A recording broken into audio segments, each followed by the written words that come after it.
ซุมค่ะสวัสดีค่ะตอนนี้นะคะจะพาหลานไปเที่ยวงานปีใหม่นะคะมาเรียวก็เดออนกันกว่าเลยป้อยปีใหม่ค่ะว่าเดกว่าดั้งนอกตองกี้พาเย่อำนั้นก็ก้องหักไปได้ค่ะเนาะไปกับแสงยุ่มยุ่มใสกับสุวรรณีนะคะไปซุ่มค่ะไปซุ่มค่ะกับป้ายปีใหม่กับป้ายปีใหม่ได้ไปงานปีใหม่กันค่ะไปกันเลยไปพากันไปกับพี่แสง4 คนบายบายแสงยุ่มบายบายแสงยุ่มมาไปซุ่มปีใหม่ใต้ค่ะเนี่ยลูกว้าวขี้กัดบายบายวันนี้แสงยุ่มจะอยู่กับป้านะคะจะนอนกับป้าโอ้ยไปแล้วลูกบายบายตอนนี้ก็นั่งรถกันไปนะคะ4 คนพี่แสงนี่พี่แสงนะคะกับจอมปีคำแสงเมียวก็ล้านตอนแต่หันกันไปกันค่ะทุกคนกับจอมกันค่ะเนาะทางที่เราไปนะคะก็ไปทางก้องหักนะคะ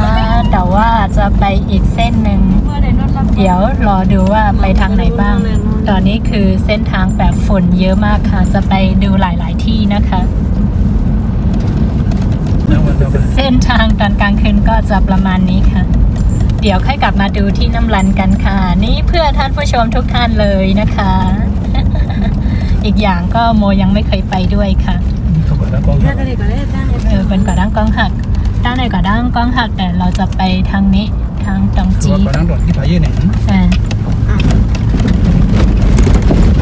เส้นทางก็จะขรุขระมากค่ะทางนี้แล้วก็มืดด้วยแล้วก็จะเป็นเส้นดั้งกว่าตองจีพาเย่นะคะบริเวณดัมฮันซังค่ะตอนนี้ก็มองไม่เห็นอะไรนะคะทุกคนเพราะว่าเส้นทางนี้จะมืดมากค่ะแต่ว่าข้างทางจะมีดอกทานตะวันป่าถ้าเป็นกลางวันนี้จะคงจะสวยมากตอนนี้เราก็มาถึงตองจีพาเย่แล้วนะคะนี่ก็ไม่ใช่ตองจีภาคใต้นะคะภาคตะวันอะไรนะภาคใต้เนาะนี่ก็จะเป็นหมู่บ้านตองจีที่อยู่ใกล้ๆกับน้ำรันนี่เองค่ะหนาวมากทุกคนแล้วตอนนี้ก็มาถึงที่วัดแล้วกำลังจะขึ้นไปไหว้พระก่อนนะคะพอเร็วก็มาถึงตีตองจีพาเย่เนี่ยค่ะเนาะที่หิมน้ำรันเนี่ยก็ค่ะแต่มาถึงตีเกียวเมียวเนี่ยก็เตะขึ้นเมื่อไหว้พระวันตั้งก่อนนะคะเนาะกัดว่ากัดค่ะกูก็หนาวมากเจ้าหล่อกัดฮัลโหลกัดว่ากัดสวยยามมากที่ไหนปอกันตั้งสุดร้านบอกว่าไม่เคยมาที่นี่เลยนี่ก็จะเป็นครั้งแรกนะคะกลัวหมามาอุบอ่ะใจกลัวหนุ่มๆมาจีบอะไรประมาณนี้ดูไม่จีบโมหรอกแต่ว่าจะจีบ2 คนนี้มากกว่า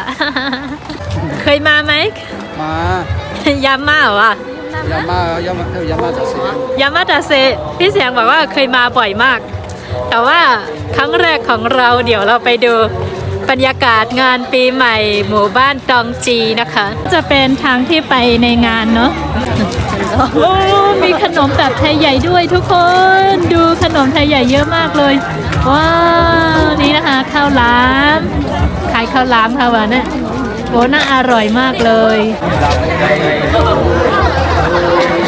ตอนนี้นะคะก็เป็นบรรยากาศในตลาดงานปอยปีใหม่นะคะแล้วก็เป็นมะแหล่ในกัดปอยนี่ทางก็ตังกี้ดูทุกคนไม่แน่ใจว่ามีอะไรบ้างส่วนเวทีนะคะก็จะอยู่ทางด้านโน้นค่ะดูนะคะมาขายตลาดงานปอยนะคะก็จะเอามุ้งมาแบบนี้เลยแล้วก็นอนที่นี่เลยนะคะเดี๋ยวสุดหมายมันวันจำจะไหนกันเลยค่ะตลาดในงานก็จะประมาณนี้ค่ะทางนี้ไม่ต่างจากน้ำรันเท่าไหร่ค่ะแต่ว่าน้ำรันคนจะเยอะกว่านี่ที่นี่ก็เยอะพอสมควรเห็นไหมคะทุกคนบางคนก็มานั่งทานก๋วยเตี๋ยว จะบอกว่าร้านทางนี้นะคะ ก็จะเต็มทุกร้านเลยนะคะร้านเสียงดังเลยค่ะเนาะเต็มทุกร้านมาดูคนที่มางานนะคะ ก็จะมานอนแบบนี้เลยเนาะมาใส่ไฟแล้วก็ดูเอาผ้าแล้วก็นอนด้านข้างแบบนี้เลยนะคะ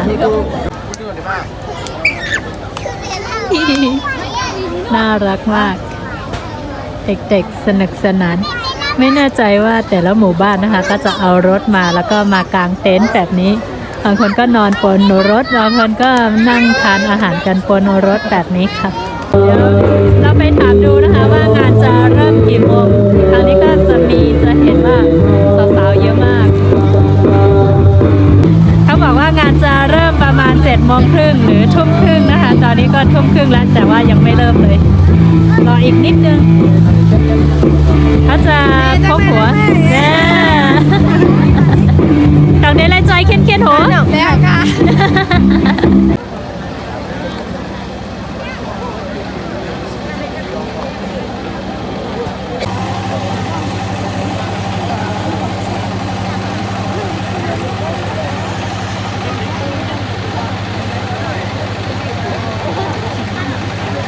นี่ก็จะเป็นพี่น้องมาโดยปล่อยค่ะ นี่ก็จะเป็นพี่น้องที่มาดูงานนะคะลูกดีไรมากค่ะ กี้ค่ะ บ้านตองกี้พาเด็กๆมาด้วย บ้านส่วนหลัง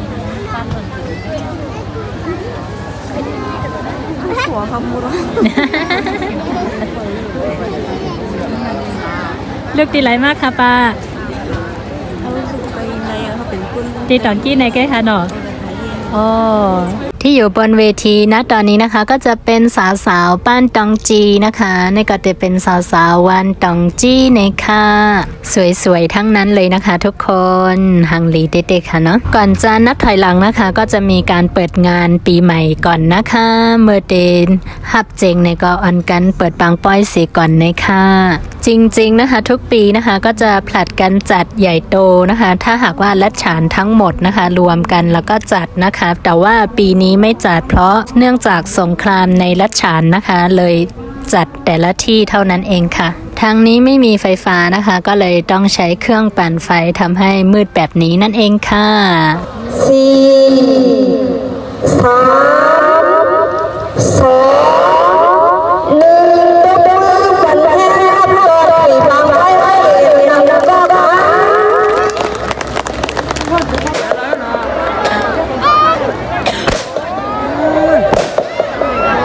หลังจากนี้นะคะก็จะมีการแสดงรำนกรำโตนะคะ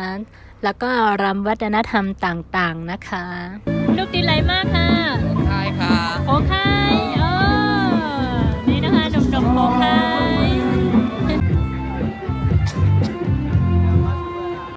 กลับจากตองจีแล้วนะคะทุกคนตอนนี้ก็กลับมาที่น้ำลันแล้วค่ะมาขึ้นน้ำลันแล้วค่ะที่น้ำลันนะคะอากาศหนาวมากๆค่ะทุกคนตอนนี้อากาศนะคะอยู่ที่17องศานะคะตอนนี้นะคะหนาวจนทุกคนต้องมานั่งมาเย็นพิงไฟแบบนี้เลยนะคะอ๋อค่ะดีนะคะเนาะกัดหนาอาลาสัมปอไหลมาอ่อมไฟเสื้อไหนค่ะ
ช่วงที่ยังไม่ถึงเที่ยงคืนนะคะก็จะมีการแสดงรำต่างๆนะคะไม่ว่าจะเป็นรำวัฒนธรรมรำวัยรุ่นอะไรแบบนี้นะคะ จะมีการแสดงนะคะจนกว่าจะถึงเที่ยงคืนเลยนะคะพอถึงเที่ยงคืนเราก็จะนับถอยหลังกันค่ะอ๋อค่ะเมื่อไปฮับเจียงนี่ก็อันเตยตั้งกาแหยาก็เกี่ยวๆมนๆจ้อมกันแฮเพราะว่าถึงเต็งขึ้นมาจังเตฮับเจียงจ้อมกันนะคะเดี๋ยวมี11 โมงบ่าย3 มินิทนะคะว่าตอนนี้ก็เป็นเวลา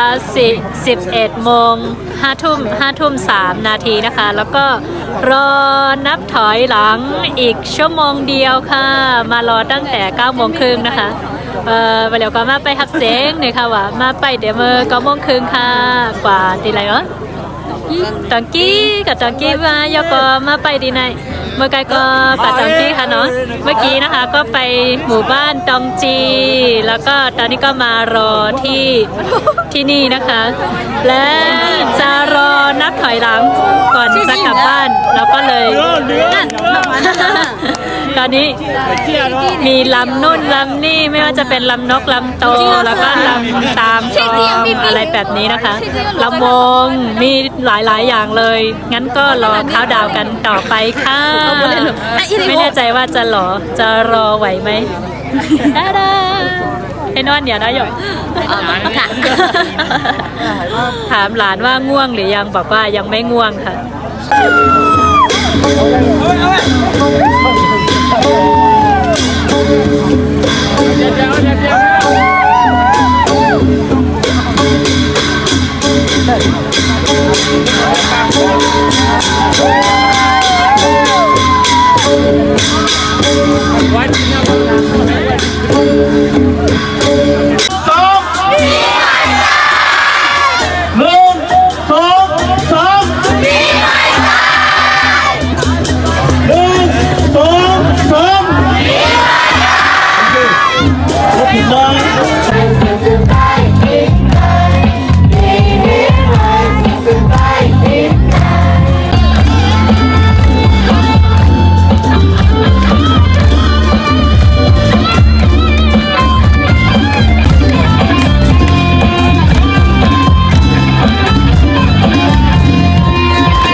จแล้วค่ะทุกค